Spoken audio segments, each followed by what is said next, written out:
A square pyramid is shown with dimensions in centimeters. What is the volume in cubic centimeters of the pyramid?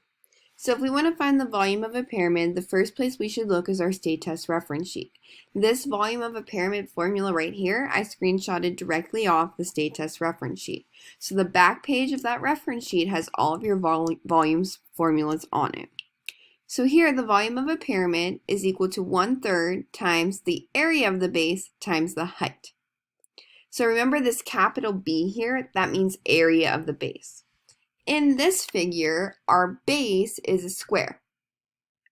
So here this bottom part is our base, and it is a square because they tell us this is a square pyramid. So if we want to find the area of that base, remember the area of a square is length times width. So in this case, it's going to be 8 times 8. So then when we take 8 times 8 and we do the multiplication, we get that the area of the base, which remember capital B, that's area of the base, is 64 centimeters squared because area is in square units. Now we have everything we need to substitute into our volume formula. So volume is equal to 1/3 times the area of the base, which we just found to be 64, times the height. If we look at our pyramid here, this segment that goes from the vertex of the pyramid to the base, that 9 centimeters, that is our height.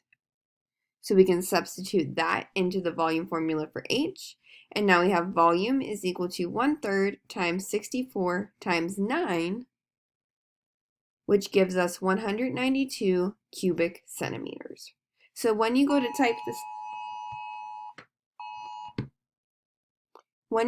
this in to Desmos, no, I'm sorry, not to Desmos. When you go to type this in as the answer on the test, the cubic centimeters, the units are already there. So in the box, you would just type 192.